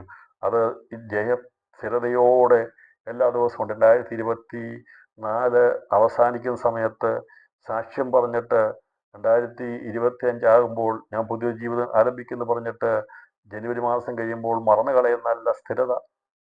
അവർക്ക് 2024 ഡിസംബർ മാസം 31 തീയതിയും ജനുവരി മാസം 1 തീയതിയും വ്യത്യാസമൊന്നുമില്ല. സ്ഥിരതയുള്ളവന് എന്നും ഒരുപോലെയാണ്. അതിന് പ്രത്യേകതയൊന്നുമില്ല. എന്ന് പറഞ്ഞാൽ നന്ദി പറയേറ്റും, ഒരു വർഷം കൂടെ നന്ദി കത്താൻ കരയേറ്റും. അതല്ലാതെ ഡിസംബർ മാസം ആകുമ്പോഴത്തേക്ക് ഒരു വീര്യം പ്രവർത്തിക്കും, ഒരു വർദ്ധനവുണ്ടായി. 31 തീയതി ആകുമ്പോൾ ശക്തിയോട് സാക്ഷ്യം പറഞ്ഞു. പിന്നെ 1 തീയതി മുതൽ പിന്നീട് താന്നു പോയി. പിന്നെ ഡിസംബർ പോകാൻ കാത്തിരിക്കുകയല്ല. സ്ഥിരത വേണം. ക്രിസ്ത്യ ജീവിതത്തിൻ്റെ സ്ഥിരത, അതാണ് ഇവിടെ പറഞ്ഞിരിക്കുന്നത്. സ്ഥിരതയോടെ വേണം ഇന്ദ്രിയജയം. അത് സ്ഥിരതയാണ്. അത് സ്ഥിരതയോടെ ഭക്തി വർദ്ധിക്കും. ദൈവത്തോടുള്ള ആദരവ് വർദ്ധിക്കും. ആരാധനയുള്ള ആ ശുഷ്കാന്തി വർദ്ധിക്കും. ഏത് സമയത്തും ഏത് നേരത്തും സ്തോത്രം ചെയ്യും. സ്തോത്രമെന്ന യാഗമർപ്പിക്കുന്ന ആരാധനക്കാനായി മാറും. ആരെ കാണാൻ സാധിക്കുന്നത്? വിശ്വാസം വർദ്ധിക്കുമ്പോൾ, വീര്യം വർദ്ധിച്ച് പരിജ്ഞാനം വർദ്ധിച്ചു കഴിയുമ്പോൾ, ഇന്ദ്രിയജയമുണ്ടായി കഴിയുമ്പോൾ അവൻ ആരാധനക്കാനായി മാറും, ഭക്തിയുള്ളവനായി മാറും. സ്തോത്രമെന്ന യാഗം ഇടപെടാതെ അർപ്പിക്കുന്ന ഭക്തിയുള്ള പുരുഷനായി, ഭക്തിയുള്ള മനുഷ്യനായി മാറ്റപ്പെടുവാൻ ഇടയാത്തരും. അവൻ്റെ ജീവിതത്തിൽ അങ്ങനെ ദൈവത്തെ ആരാധിക്കുന്നവൻ്റെ സ്തോത്രം പറയുന്ന, യഥാർത്ഥമായ സ്തോത്രം പറയുന്നവനിൽ സഹോദര സ്നേഹം കാണും. മറ്റുള്ളവരെ സ്നേഹിപ്പാൻ കഴിയും. അവരുടെ പ്രയാസങ്ങളിൽ, അവരുടെ ബലഹീനതകളിൽ, അവരുടെ ബുദ്ധിമുട്ടുകളിൽ അവരെ ചേർത്ത് നിൽക്കുന്ന സഹോദരപ്രീതി ഉണ്ടായിരിക്കും അവർക്ക്. അത് ക്രിസ്തുവിൻ്റെ സ്നേഹത്തിലേക്ക് തലയോളം വളരുന്ന അനുഭവത്തിലേക്ക് എത്തും. അതിനെയാണ് വളർച്ച പ്രാപിക്കുക എന്നതിൻ്റെ അർത്ഥം. അല്ലെങ്കിൽ വെളിച്ചത്തിലാകുക, പൂർണ്ണമായി വെളിച്ചമാകുക, ഇതിലൊട്ടുമില്ലാതെ വെളിച്ചമാകുക എന്നത് അർത്ഥമാക്കുന്നതാണ്. ഇതിനെയാണ് വെളിച്ചം അല്ലെങ്കിൽ ക്രിസ്തു മുഖാന്തരമുള്ള ആത്മീയ പ്രകാശനം എന്ന് ഇവിടെ അപ്പോസ്തലൻ പത്രോസ് രേഖപ്പെടുത്തിയിരിക്കുകയാണ്. ഇങ്ങനെ ഇത് വർദ്ധിക്കുന്നെങ്കിൽ 2024 2025 ആത്മതുണ്ടായി വർദ്ധിക്കുന്നു എങ്കിൽ നിങ്ങൾ നമ്മുടെ കർത്താവായ യേശു ക്രിസ്തുവിൻ്റെ പരിജ്ഞാനം സംബന്ധിച്ച് ഉത്സാഹമില്ലാത്തവരും നിഷ്ഫലന്മാരും ആയിരിക്കില്ല. അപ്പോൾ ക്രിസ്തുവിൻ്റെ പരിജ്ഞാനം സംബന്ധിച്ച് പറഞ്ഞ ക്രിസ്തുവിൻ്റെ പരിജ്ഞാനത്തിൽ തികഞ്ഞ് അവൻ്റെ തലയോളം വളർന്നു വരുന്നവരായിരിക്കും. ഞാൻ വർഷാവസാനത്തിൻ്റെ ഒരു മെസ്സേജ് നൽകുകയല്ല, പക്ഷേ കുരുടനായിരിക്കുന്നവൻ്റെ കണ്ണ് തുറന്നപ്പോൾ അവൻ്റെ ജീവിതത്തിലുണ്ടായിരിക്കുന്ന മാറ്റത്തിൻ്റെ രണ്ട് അടിസ്ഥാനപരമായ വ്യത്യാസത്തെ വെളിപ്പെടുത്തുകയാണ് ചെയ്തത്. അവൻ വിശ്വാസം വർദ്ധിച്ചു, അതവൻ വീര്യത്തോടെ അത് വർധനവുണ്ടായി. അത് മുഖാന്തരമായി ദൈവം അവൻ്റെ അടുക്കൽ വന്ന് അവന് പരിജ്ഞാനം കൊടുക്കുവാനിടത്ത് തന്നു. ദൈവമായിട്ടുള്ള വ്യക്തിപരമായ ബന്ധമുണ്ടായി. പിന്നീട് നമുക്ക് കാണാൻ സാധിക്കുന്നത്, അങ്ങനെ ക്രിസ്തുവിനെ കണ്ടുപോയവൻ അവൻ്റെ അവയവങ്ങളെ നിയന്ത്രിക്കും, അവൻ ഭക്തിയുള്ളവനായി മാറും. ഞാൻ വിചാരിക്കുന്നത്, അഭിഷേകം പ്രാപിക്കാൻ ദൈവസഭ കൂടി വന്നപ്പോൾ അവനെളിമയിലും ദൈവത്തിൻ്റെ അഭിഷേകം വീണുവെന്ന് ഞാൻ വിശ്വസിക്കുന്നു. അങ്ങനെ എത്രയോ പേർ വിശ്വാസം വർധനവുണ്ടായി. അവർ ദൈവസ്നേഹത്തിൻ്റെ തലയോളം വളർന്നവരായി മാറുവാനിടയായിട്ട് വന്നു.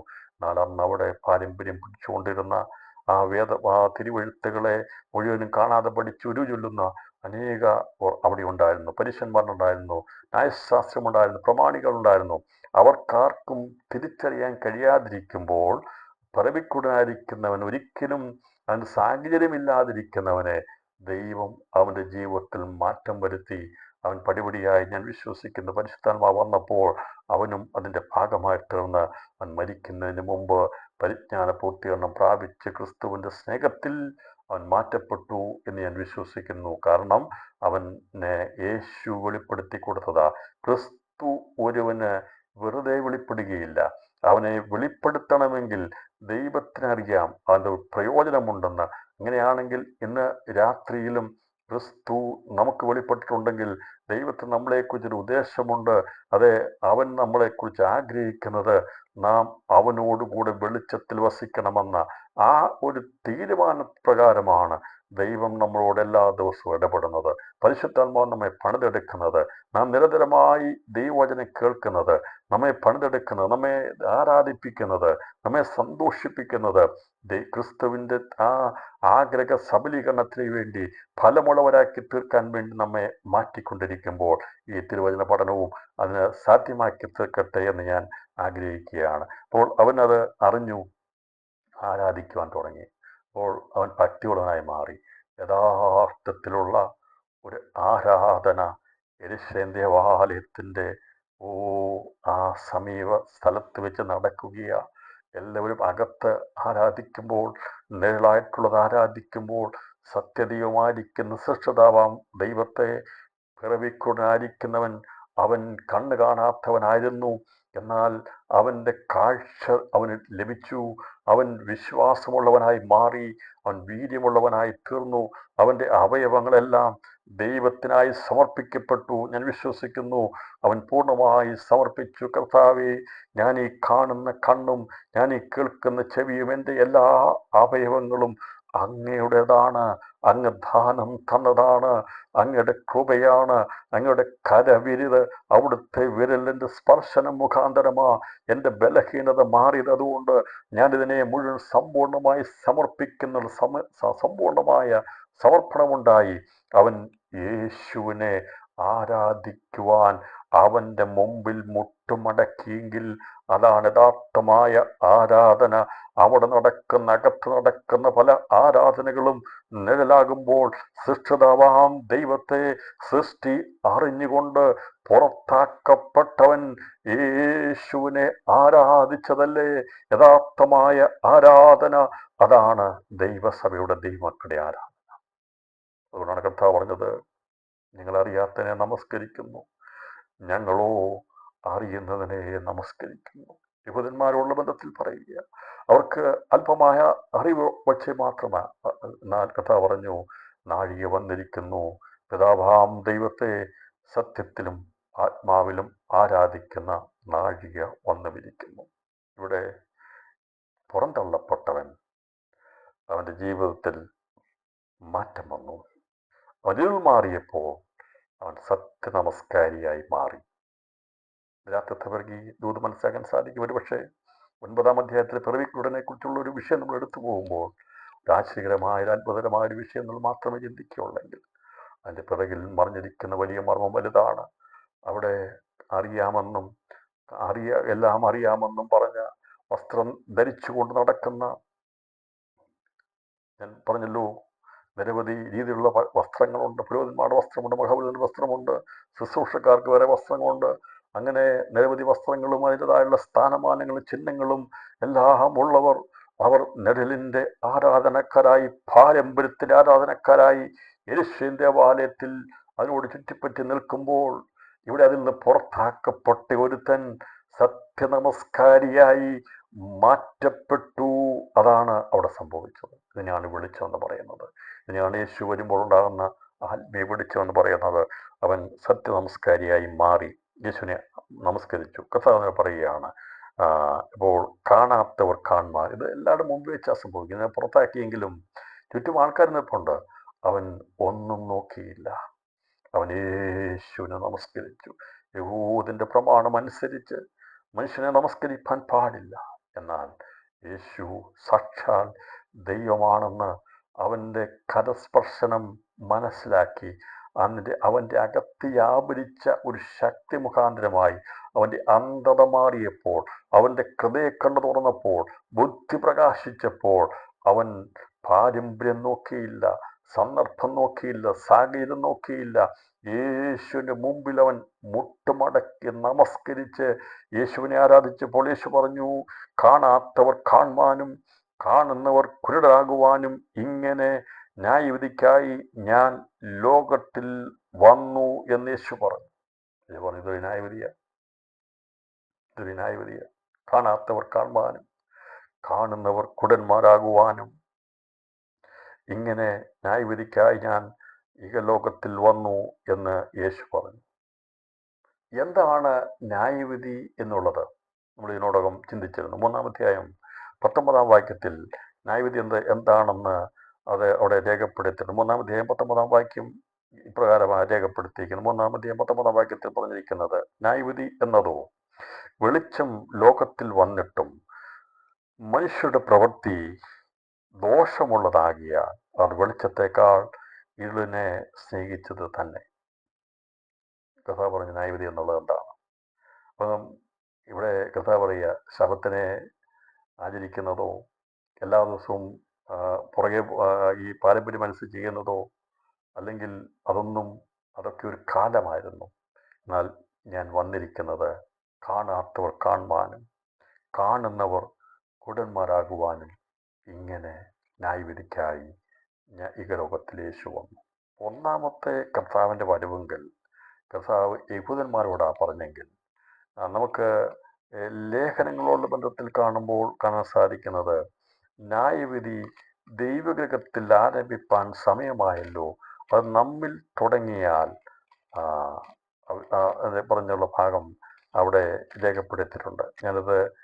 ഇത് ഈ വചനത്തോട് ബന്ധത്തിൽ എടുത്തു പോകുന്ന അതിൻ്റെ റെഫറൻസ് എനിക്ക് പെട്ടെന്ന് കിട്ടുന്നില്ല. ഇങ്ങനെ രേഖപ്പെടുത്തിയിരിക്കുന്നത്, ന്യായവിധി ദൈവഗൃഹത്തിൽ ആരംഭിപ്പാൻ സമയമായല്ലോ, അത് നമ്മിൽ തുടങ്ങിയാൽ. അതിൻ്റെ 1 പത്രോസ് 4-ാം അധ്യായം അതിൻ്റെ 17-ാം വാക്യം ഇങ്ങനെ പറഞ്ഞിരിക്കുന്നത്, ന്യായവിധി ദൈവഗൃഹത്തിൽ ആരംഭിപ്പാൻ സമയമായല്ലോ, അത് നമ്മിൽ തുടങ്ങിയാൽ ദൈവത്തിൻ്റെ സുവിശേഷം അനുസരിക്കാത്തവരുടെ അവസാനം എന്താകും?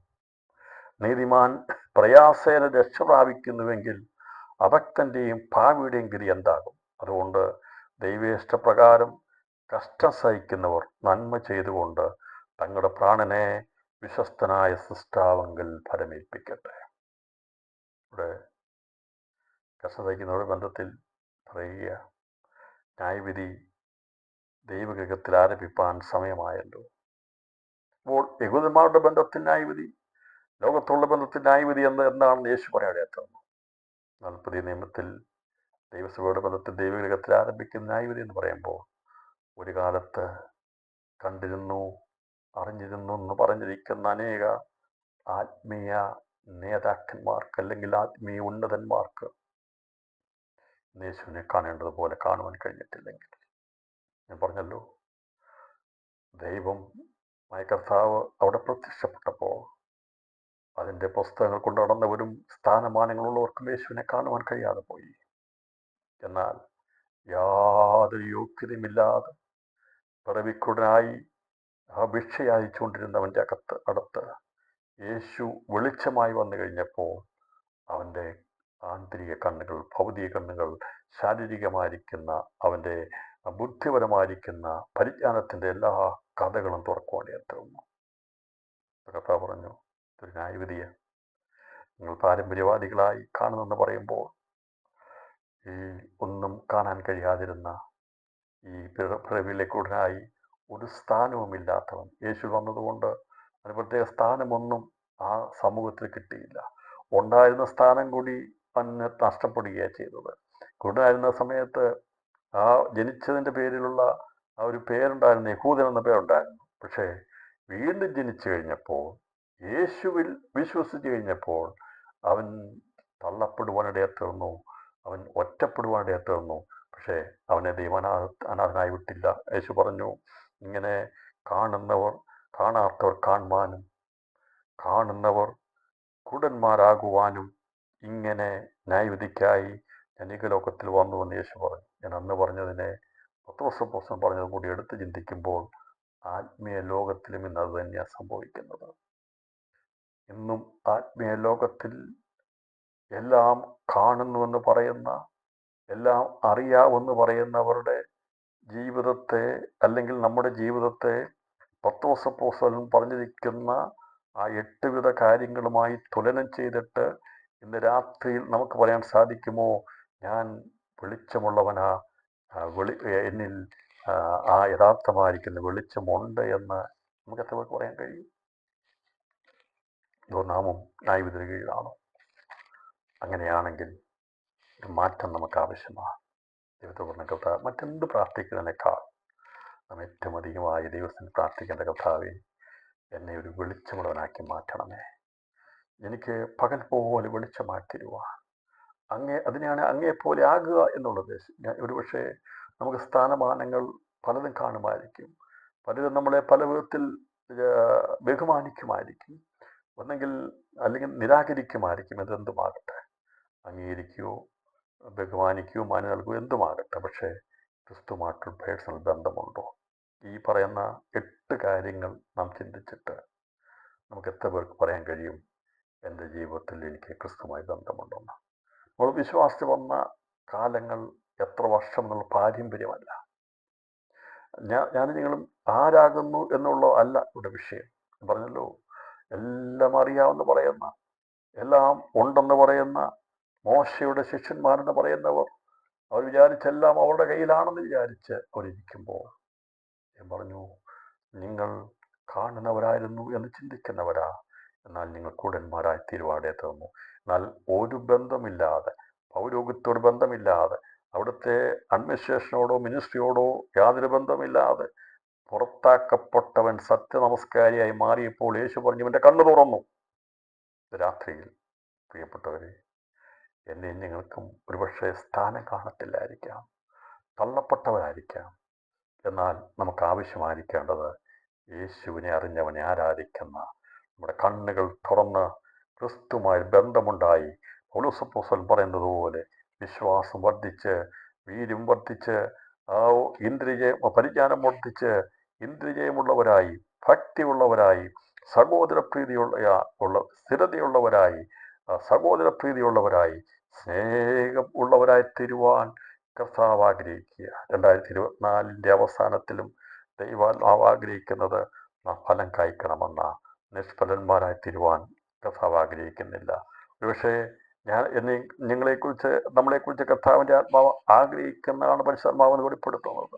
കാരണം ദൈവാത്മാവ് എന്നോട് സംസാരിക്കുന്ന എനിക്ക് മാറ്റം വരുവാൻ വേണ്ടിയാണ്. നിങ്ങളെല്ലാവരേക്കാൾ മാറ്റം എനിക്ക് ആവശ്യമാണ്. ഞാനിന്ന് രാത്രി ഞാൻ സമർപ്പിക്കുക, കർത്താവേ, എനിക്ക് ആ വിശ്വാസം കുറവാണ്, കർത്താവേ, എനിക്ക് ആ വീര്യം കുറവാണ്, കർത്താവേ, എനിക്ക് ആ പരിജ്ഞാനക്കുറവാണ്, ദൈവമേ, എനിക്ക് ഇന്ദ്രിജയം ഇല്ല, കർത്താവേ, കുറവാണ്, കർത്താവേ, എനിക്ക് സ്ഥിരതയോടെ ജീവിക്കാൻ കഴിയുന്നില്ല. എൻ്റെ ജീവിതത്തിൽ അത് സ്ഥിരത നൽകണമേ, ഭക്തി നൽകണമേ, സഹോദരപ്രീതി നൽകണമേ. ദൈവസ്നേഹം എനിക്ക് കുറവാണെന്ന് സമ്മതിച്ച് നമ്മുടെ ആത്മീയ ദാരിദ്ര്യം ദൈവത്തോട് അറിയിക്കുന്നതിനെയാണ് ആത്മീയ വളർച്ച എന്ന് പറയുന്നത്. നാം തികഞ്ഞവരായിട്ടല്ല. പോലീസ് പറയുക, ഞാൻ തികഞ്ഞുവെന്ന് ഞാൻ കരുതുന്നില്ല. എനിക്കും അത് ചെയ്യാമോ എന്ന് വെച്ചുകൊണ്ട്, എനിക്കും അത് പിടിക്കാമോ എന്ന് വെച്ചുകൊണ്ട്, പിമ്പിലുള്ളതിനെ മറന്ന് മുമ്പിലുള്ള പരമവിളിയുടെ ലാക്കിലേക്ക് ഞാൻ ആഞ്ഞുകൊണ്ടിരിക്കുന്നു. എനിക്കും അത് പിടിക്കാമോ എന്ന് വെച്ചുകൊണ്ട് ആ പരമയുടെ ലാക്കിലേക്ക് ഞാൻ ഓടുന്നു എന്ന് പറയത്തക്കവണ്ണം കർത്താവേ മാറ്റിയെടുക്കുവാനാണ് ഈ ലേഖനത്തിൽ പത്രോസ് അപ്പോസ്തലൻ എന്താണ് കുരുടൻ, എന്താണ് നിഷ്ഫലൻ, എന്താണ് ക്രിസ്തുദൃഷ്ടിയുള്ളവൻ എന്ന് വെളിപ്പെടുത്തിയിരിക്കുമ്പോൾ നമ്മൾ ആരാണ്? നാം ക്രിസ്തുദൃഷ്ടിയുള്ളവരാണോ, കുരുടനാണോ, നിഷ്ഫലമായിട്ടുള്ളവരാണോ, അതോ ദീർഘദൃഷ്ടിയുള്ളവരായി ദിവസങ്ങളിൽ കർത്താവിൻ്റെ വളർച്ചയ്ക്ക് ആത്മീയ സ്നേഹത്തിൻ്റെ വളർച്ചയ്ക്ക് വേണ്ടി എല്ലാം ദൈവത്തിൻ്റെ കരങ്ങളിൽ ഏൽപ്പിച്ചു കൊടുത്തുകൊണ്ട് ആ വ്യക്തി യേശുവിനെ ഭക്തിയോടെ ആരാധിച്ചതുപോലുള്ളവനാണോ എന്നുള്ളതാണ് ഇന്ന് രാത്രിയിലും ഈ തിരുവചന പഠനത്തിൻ്റെ ഈ 9-ാം അധ്യായം പൂർത്തീകരിക്കുമ്പോൾ ദൈവാത്മാ നമ്മോട് ചോദിക്കുന്നത്. ഇങ്ങനെ പറഞ്ഞു കഴിഞ്ഞപ്പോൾ ഇത് കേട്ടപ്പോൾ അവനോട് കൂടെയുള്ള ചില പരീശന്മാർ ഇത് കേട്ടിട്ട് ഞങ്ങളും കുരുടരോ എന്ന് ചോദിച്ചു. ഞങ്ങൾ തന്നെ കുരുടരാണോ? നീ എന്താ വിചാരിക്കുന്നത്? ചിലരൊക്കെ അങ്ങനെ ചോദിക്കാറുണ്ട്. ഞങ്ങൾക്കൊന്നും അറിയത്തില്ലെന്നാണോ വിചാരിക്കും. ഞാനൊരിക്കൽ അബദ്ധത്തിലൊരാളോട് ചോദിച്ചു, വെളിപ്പാട് പുസ്തകത്തെക്കുറിച്ചൊന്ന് ക്ലാസ് എടുക്കുന്നതിനെക്കുറിച്ചൊന്ന് സംസാരിച്ചു. എന്നോട് ചോദിക്കുക, നിങ്ങൾ എന്നാ വിചാരിക്കുക ഞങ്ങൾക്ക് അറിയത്തില്ലെന്നാണോ വെളിപ്പാട് പുസ്തകം? ഞാൻ പറഞ്ഞത് ശരിയാണ്, ഞങ്ങൾക്ക് അറിയാം, തെറ്റിപ്പോയി ഞാൻ പറഞ്ഞത്. അപ്പോൾ അങ്ങനെ ചിന്തിക്കുന്നവരുണ്ട്. ഞങ്ങൾ എന്നെ ഇംഗ്ലീഷ് പുസ്തകം വായിക്കാത്തവരാണ്. എന്നോട് പറഞ്ഞു, ഇംഗ്ലീഷ് പുസ്തകത്ത് ഇഷ്ടം പോലെ ഞങ്ങൾ വായിച്ച് അറിയാവുന്നവരാണ്. പറഞ്ഞത് ഇവർ ചോദിക്കുക, ഞങ്ങൾ കുരുടന്മാരാണോ? ഞങ്ങൾക്കൊന്നും അറിയത്തില്ലെന്നാണ് വിചാരിക്കുന്നത്. ഞങ്ങൾക്കെല്ലാം അറിയാം. അതേ പ്രിയപ്പെട്ടവരെ, അങ്ങനെ ചിന്തിക്കുന്നവരടുത്ത് യേശു നിൽക്കത്തില്ല. യേശുവിന് അവരോട് സംസാരിക്കാൻ കഴിയത്തില്ല. ഞങ്ങളുടെ ചിന്താമണ്ഡലമുണ്ടെങ്കിൽ അത് എനിക്ക് PhD ഡിഗ്രിയും തിയോളജിക്കലായിട്ട് ഒരുപാട് ക്വാളിഫിക്കേഷൻ ഉണ്ടെന്ന് ചിന്തിക്കുന്നവർക്ക് ക്രിസ്തുവിൻ്റെ സ്നേഹത്തെക്കുറിച്ചുള്ള ആധികാരികത മനസ്സിലാക്കാൻ കഴിയാതെ പോകും. ഞാൻ പറഞ്ഞ ക്വാളിഫിക്കേഷൻ വേണ്ടെന്നല്ല, വേണം. പക്ഷേ നമ്മളൊന്നും അറിയേണ്ട പോലെ അറിഞ്ഞിട്ടില്ല, ഒന്നും ആയിട്ടില്ല, ഒന്നും പഠിച്ചിട്ടില്ല, ഒന്നും ഗ്രഹിച്ചിട്ടില്ല, അറിയേണ്ടതുപോലെ ഒന്നും നാം അറിഞ്ഞിട്ടില്ല. പ്രിയപ്പെട്ടവരെ,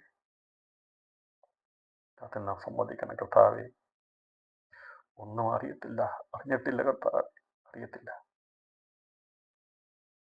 ചോദിക്കും, ഞങ്ങളും കുരുടന്മാരാണോ നീ വിചാരിക്കുന്ന പോലെ? ഇവൻ കുരുടനായിരുന്നു, ഇവനിപ്പം കണ്ണൊക്കെ കാഴ്ചയുണ്ട്. പക്ഷേ നീ പറഞ്ഞ ന്യായവിധി എന്നുള്ളത് ഞങ്ങൾ കേട്ടു. കാണാത്തവർ കാണുവാനും കാണുന്നവർ കുരുടന്മാരായി തീരുവാനും ന്യായവിധിക്കായി വന്നെന്ന് പറയുമ്പോൾ അതിൻ്റെ അർത്ഥം ഈ കാണാതിരുന്നവൻ കണ്ടു എന്നുള്ളതും, കണ്ടു എന്ന് ഞങ്ങൾ പറയുമ്പോൾ ഞങ്ങൾ കാണുന്നില്ല എന്ന് പറയുന്നതും ഞാൻ ന്യായവിധിയുടെ കീഴിലാണോ എന്നുള്ളതാണ് അവർ ചോദിച്ചത്. അതവരോട് പറഞ്ഞത്, യേശു അവരോട്, നിങ്ങൾ കുരുടരായിരുന്നുവെങ്കിൽ നിങ്ങൾക്ക് പാപമില്ലായിരുന്നു. അവർ നിങ്ങൾ അറിയത്തില്ലാത്തവരായിരുന്നെങ്കിൽ പാപമില്ലായിരുന്നു. പക്ഷേ ഞങ്ങൾ കാണുന്നു എന്ന് നിങ്ങൾ പറയുന്നത് കൊണ്ട് നിങ്ങളുടെ പാപം നിൽക്കുന്നു എന്ന് പറഞ്ഞു. യേശു പറഞ്ഞു, നിങ്ങൾക്കറിയത്തില്ലായിരുന്നെങ്കിൽ നിങ്ങളുടെ പാപം കണക്കിടുകയില്ലായിരുന്നു. യേശു മരിക്കുന്ന സമയത്ത് സ്റ്റേറ്റ്മെന്റ് മാറ്റിയില്ല. പാപം നിൽക്കുന്നു എന്ന് പറഞ്ഞാൽ പാപം നിൽക്കുന്നതാ, മാറ്റിയില്ല. കർത്താവ് എങ്ങനെ പ്രവർത്തിച്ചെന്നറിയാമോ? ഇവർ ചെയ്യുന്നത് എന്നെന്ന് ഇവർ അറിയായികൊണ്ട് ഇവരോട് ക്ഷമിക്കണമേ എന്നാണ് കർത്താവ് പ്രാർത്ഥിച്ചത്. യേശു പ്രാർത്ഥിച്ചത്. യേശു പാപം നിൽക്കുന്നെന്ന് പറഞ്ഞിട്ട് ക്രൂശിൽ മരിക്കുന്ന സമയത്ത് പാപം മാറ്റിയില്ല. പറഞ്ഞാൽ പറഞ്ഞതാ, മാറ്റമില്ലാത്തതാ. മനസ്സിലായോ? അവൻ ഉരുവിട്ടാൽ, അവൻ സംസാരിച്ചാൽ മാറ്റം വരത്തില്ല. യുവതിനോടെല്ലാം ക്ഷമിക്കണം എന്നല്ല കർത്താവ് പറഞ്ഞത്. ഞാൻ യേശു പ്രാർത്ഥിച്ച യേശു എന്താ പ്രാർത്ഥിച്ച അവസാനം പ്രാർത്ഥിച്ചെന്താ? അത് തിരിച്ചാ പ്രാർത്ഥന, കർത്താവേ ഇവരറിവില്ലായ്കയാൽ ചെയ്യുന്നു, ഇവരോടെല്ലാം ക്ഷമിക്കണമേ, ഇവനോട് ക്ഷമിക്കണമെന്നാണ് യേശു പ്രാർത്ഥിച്ചല്ല. യേശു അങ്ങനെയല്ല പ്രാർത്ഥിച്ചത്. യേശു പ്രാർത്ഥിച്ചത്, പിതാവേ ഇവരറിയില്ലായ്കയാൽ ചെയ്യുന്നതുകൊണ്ട് ഇവരോട് ക്ഷമിക്കണമേ. അന്ന് അറിഞ്ഞുകൊണ്ട് യേശുവിനെ ദ്രോഹിച്ചവരായിരുന്നു മുമ്പിൽ നിന്നവർ. എന്നാൽ അന്ന് കൂടി വന്ന് ജനങ്ങൾക്കറിയത്തില്ലായിരുന്നു. ഇന്നും അത് തന്നെയാണ്. ഇന്നും അത് തന്നെ സംഭവിക്കുന്നത്. ഈ കൂടി വരുന്ന ആൾക്കാർക്ക് എന്താണെന്ന് അറിയത്തില്ല. മുമ്പിൽ നിൽക്കുന്ന ആൾക്കാർ പറയുന്നത് അവരങ്ങേറ്റ് പറയുന്നതേ ഉള്ളൂ. യേശു നോക്കിയപ്പോൾ അവിടെ അവനെതിരെ ജനം മുഴുവൻ ആരാവാരം മുഴക്കി, ഇവനെ വേണ്ട, ബറാബാസിനെ വിട്ടുതരിക എന്നൊക്കെ പറഞ്ഞ് ആക്രോശിച്ചു. കാരണം ഇവർക്ക് അറിയാവുന്ന കുറച്ച് പേര് മാത്രം പറഞ്ഞാൽ അവിടെ ഒച്ച ഉണ്ടാകത്തില്ല. അതുകൊണ്ടാണ് ജനത്തെ കൂട്ടി വരുത്തിയത്. അവരെല്ലാവരും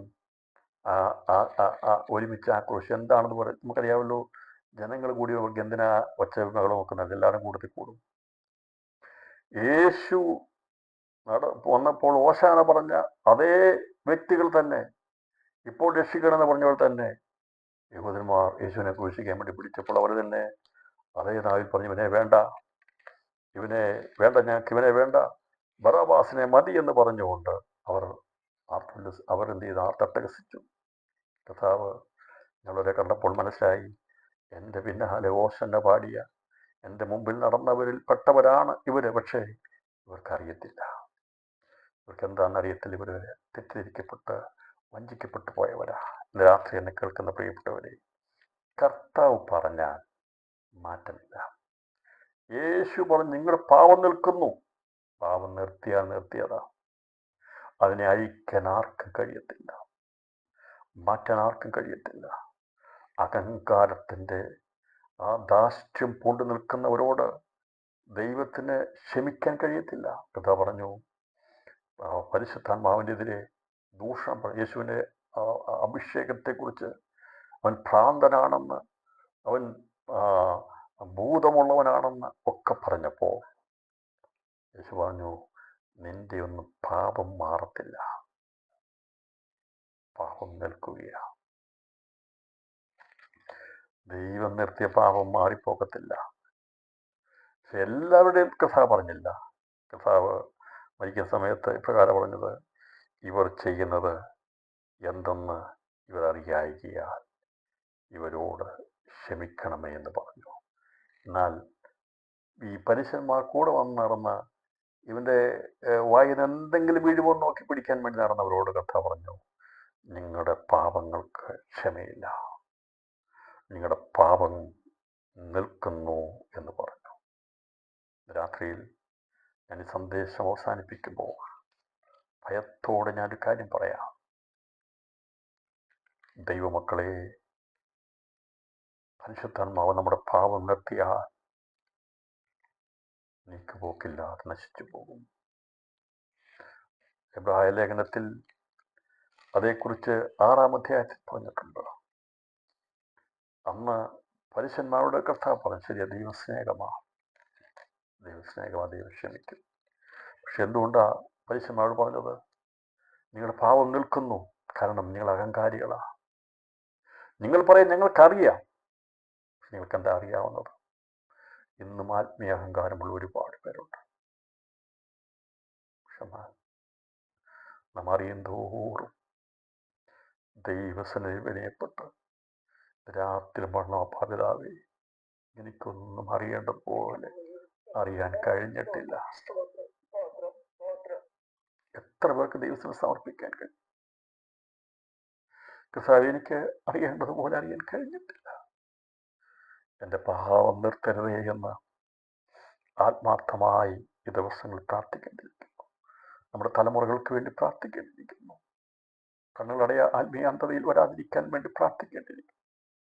വഴിതെറ്റിക്കുന്ന, വഞ്ചിക്കുന്ന, പാപം കടന്നു പിടിക്കുന്ന ഒരു ലോകത്തിൽ ജീവിക്കുമ്പോൾ 10 വർഷം 20 വർഷം മുമ്പുള്ള ഒരു കാലഘട്ടമല്ല ഈ ദിവസങ്ങളുള്ളത്.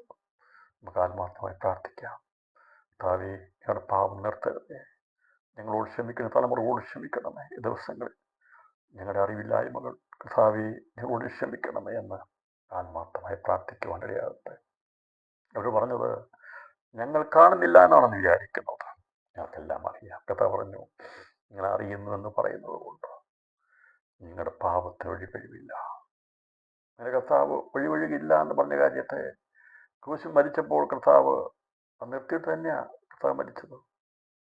കർത്താവ് ഇവർ ചെയ്യുന്നവർ എന്നറിയായിക്കൊണ്ട് റോഡ് ക്ഷമിക്കണമേ. അറിഞ്ഞുകൊണ്ട് പാപം ചെയ്തുകൊണ്ട് പാപം ദൈവം ക്ഷമിക്കത്തില്ല. അത് ദൈവം നിർത്തിയതാണെങ്കിൽ നിർത്തിയതാ, അപരിശുദ്ധമോ നിർത്തിയതാ. അതുകൊണ്ടാണ് ഇബ്രാഹിം 6-ാം അധ്യായത്തിൽ പറഞ്ഞിരിക്കുന്നത്, എൻ്റെ 5-ാം വാക്യം, ദൈവത്തിൻ്റെ നല്ല വചനവും വരുവാനുള്ള ലോകത്തിൻ്റെ ശക്തിയും ആസ്വദിക്കുകയും ചെയ്തവർ പിന്മാറിപ്പോയാൽ തങ്ങൾക്ക് തന്നെ ദൈവത്തിനെ വീണ്ടും ക്രൂശിക്കുന്നവരും അവൻ ലോക അപവാദം വരുത്തുന്നവരുമാകൊണ്ട് അവരെ പിന്നെയും മാനസാന്തരത്തിലേക്ക് പുതുക്കുവാൻ കഴിവുള്ളതല്ല. ഇതാണ് പാപം നിൽക്കുന്നത്. ഈ പാപമാണ് നിൽക്കുന്ന ഇരുള്.